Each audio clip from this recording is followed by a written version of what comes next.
You know, the Ronda thing there was a lot going on there, man. Yeah, Coaching wise, there's a lot going on there. What she just came along at a time when there was no one like her. You know, and she was a real Olympic caliber athlete, and her judo was at such a high level. No one could with her. In recent years, there are more and more female fighters in our beloved sport, and the level of their competition rapidly increases, which we cannot but rejoice. But today we would like to talk about the one who in her time set an entire trend and became the embodiment of women's MMA as a complete sport. Get comfortable as you're about to see the compilation of the best performances of the toughest woman on the planet, Ronda Rousey. Please don't forget about the likes, comments with forwards, and subscribe to the channel. Here we go. Number 5. Miesha Tate won. Let's start with an early period of Ronda Rousey's professional career, when the future superstar was only at the beginning of her rise. On March the 3rd of 2012, Ronda was looking to have her 5th MMA fight and the 3rd one inside Strikeforce. Her opponent happened to be the American Miesha Tate. At that moment, the latter had a record of 12 wins and 2 losses. That bout was supposed to take place in Ohio and had a championship status.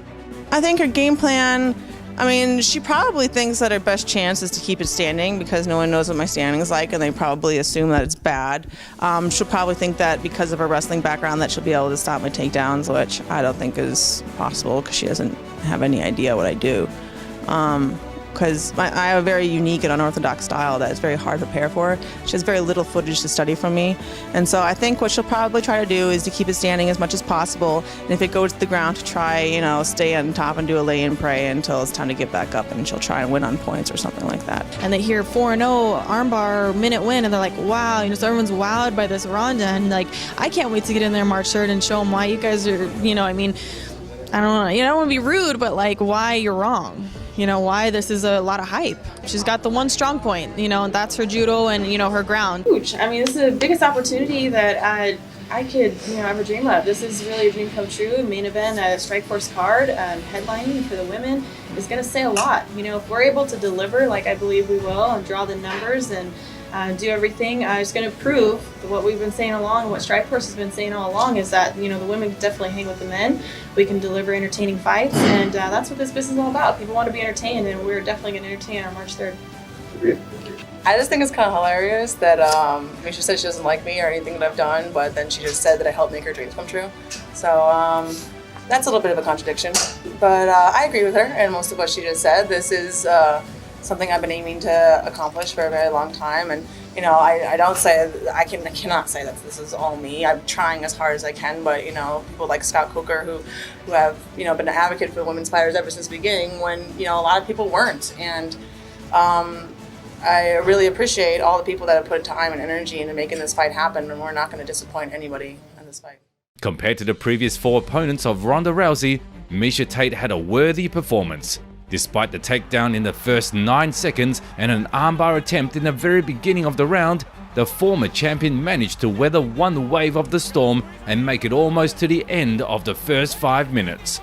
Only in the last minute did the paced-up contender manage to snatch the victory with a terrifying submission. Thus, Ronda Rousey became the Strikeforce champion already in the 5th professional bout.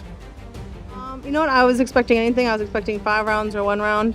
And, you know, she really impressed me with how, you know, savvy she was on the ground, at least her defense. But, yeah, dude, it's a crazy day, huh? I'm going to be calm for months now. Number 4. Liz Carmouche.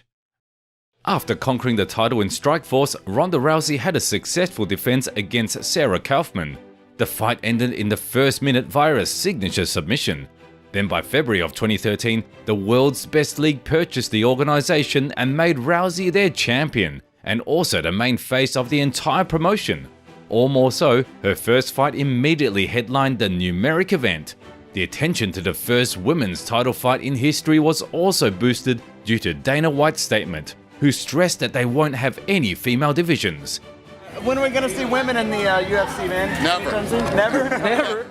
This statement dates back to January of 2011, but as history taught us, at UFC 157, the nightmare of all female elbows was planning to defend her belt against the American Liz Carmouche in the main event. I don't come out with plans. I don't have strict plans. I play out the match 1,000 different ways in my head and think of all 1,000 different reactions I could have to 1,000 different things that she could do, and 1,000 different ways that I could initiate. And I more react and look at my options than try and go after one thing that I want. It's an honor. I mean, this is a dream come true. This is something that when I first got into MMA that I imagined being a part of history.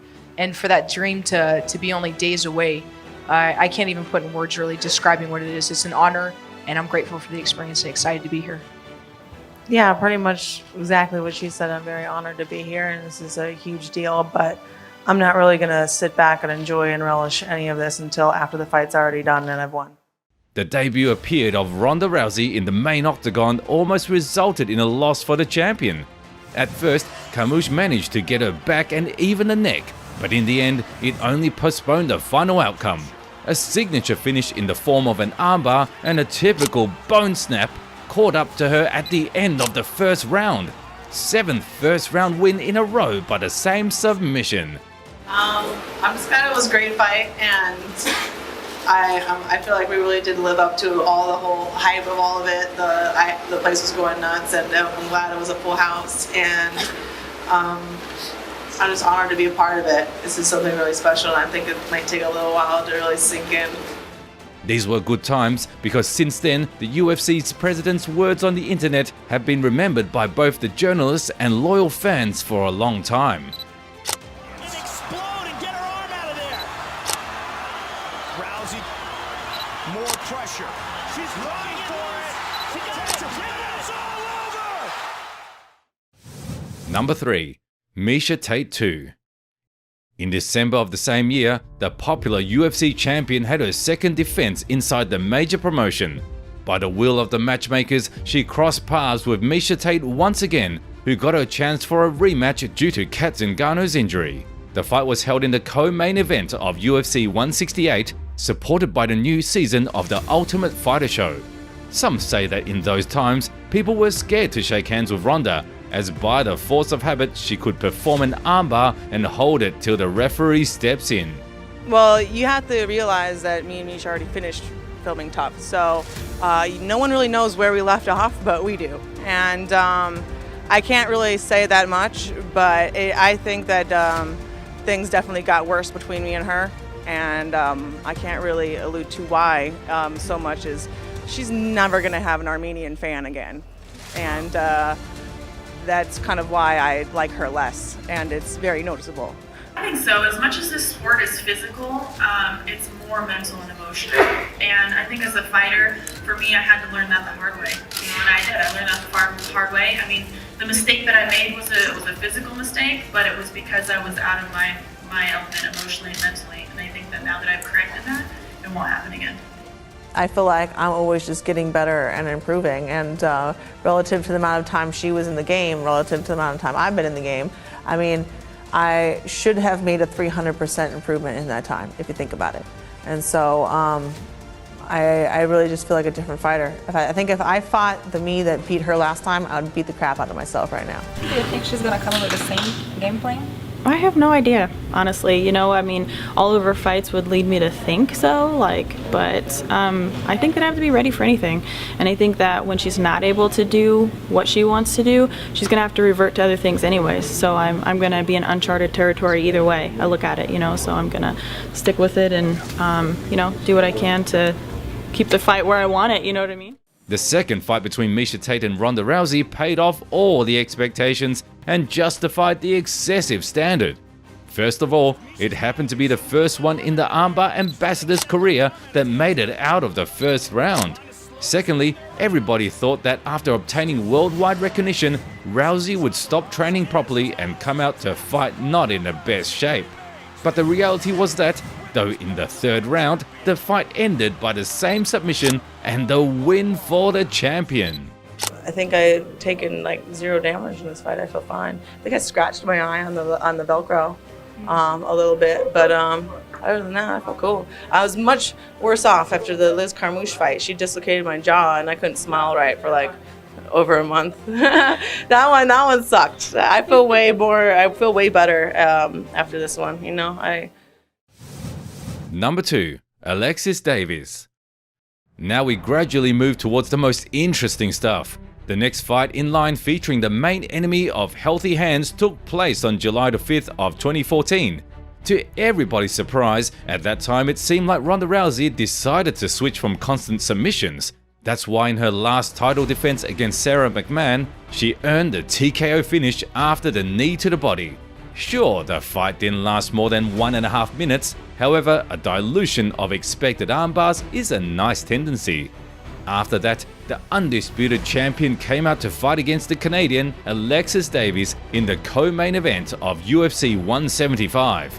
Said a little bit ago, my only focus is beating Alexis Davis on July 5th, and all of July I will be doing the song and dance to promote Expendables 3, but right now the only thing I care about is beating Alexis. My whole fighting career and my whole Hollywood career depends on it. This is an incredible opportunity. You know, obviously Ronda already proves that she should be here, so it's me that has to prove myself tomorrow night. It's me that's got to push the pace. It's me that got to come out fighting. This is the biggest weigh-in I've ever been to. The stakes have never been higher for me, and to actually be on the 4th of July in Vegas, a place where I've had all my best fights. I mean, listen to the sound in here. I mean, boo louder, cheer louder, as long as you're the loudest for me. That's all I want. That fight is remarkable due to the fact that unstoppable Ronda needed less than 16 seconds. Moreover, she did not submit Alexis Davis, but knocked her out. Poor Canadian was so out of it that after a spectacular and lightning-fast finish, she tried to hold the referee's leg, thinking that she was wrestling Rousey.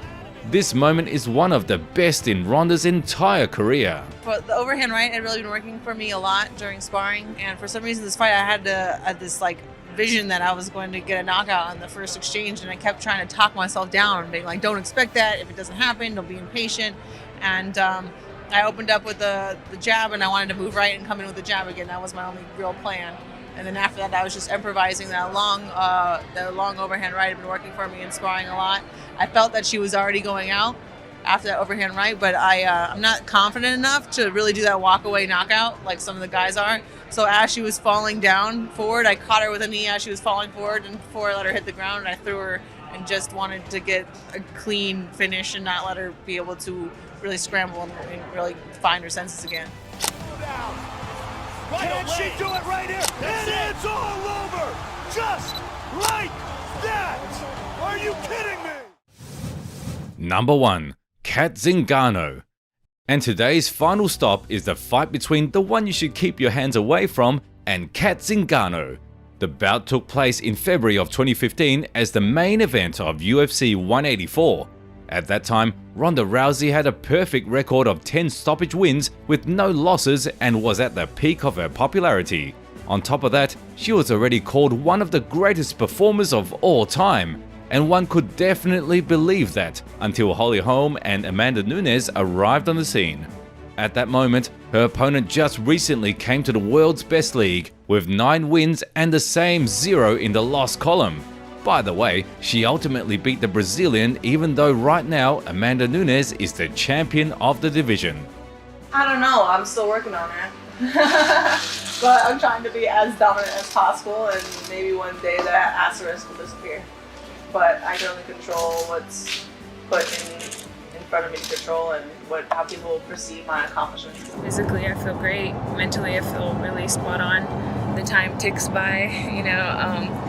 Sometimes this can be the longest 4 days of my life. Sometimes it can go by rather quickly. So it's it's exciting. It's an event starting as soon as we hit the ground there in LA, and I'm really looking forward to it. We should also mention that we already talked about Cat Zingano while overviewing the rematch with Miesha Tate. Indeed, the American was supposed to face the champion a lot earlier, but left the game for 1.5 years due to a knee injury. So when the stars finally aligned, the attention towards the event only grew bigger. She's undefeated. She's 9-0, and she's finished every single one of her fights except for like her first fight ever was a decision. And there's been a lot of times too where she was falling behind in a fight, and every single time that ever happened, she's come back and finished the other girl, and so she's quite indomitable spirit and a very dangerous opponent. So many women have walked in here trying to beat Ronda and have failed. I'm different. In my mind, she's the second toughest fighter in the world. My goal is to break Ronda, to make her want to quit. I want to go out and implement my will. This time, Ronda Rousey needed only 14 seconds to find an opportunity for a reverse armbar. Just think about it. At that moment, this stat was considered the record-setting one in the title fight, as the notorious Irishman dispatched Jose Aldo in 13 seconds only in December of the same year. And Rousey earned the 11th consecutive win without losses. It's hard to imagine a better result for advancing and developing a career. Extra spot, Betch Korea. And of course, we cannot help but talk about the last victorious performance of Cain Velasquez's Nightmare. It happened on August 1st of 2015, a couple of months after beating Kat Zingano. The next contender for the champion's gold was the Brazilian Betch Korea. The fight took place on her home soil in the main event of UFC 190. I have to beat this girl so thoroughly that there's no future girls that pick on my family in order to get a quicker title shot. Pick on me all you want, but leave them out of it, and that's what I really want to accomplish. Parado, né? A Ronda não vai ter vez dessa vez não, e eu vou deixar esse cinturão no Brasil. Yet again, a female version of Brock Lesnar scored her last professional win in the first round. And to do that, she didn't need a ground game or hands of her opponent. Ronda Rousey dismantled the undefeated Brazilian in 34 seconds via a clean knockout and racked up a streak of 12 stoppage wins in a row. Ronda trying to finish it. She's in trouble. Ronda with the knee now. Betch Korea is in big trouble. It is all over. Just like that. Ronda Rousey's career is truly unique.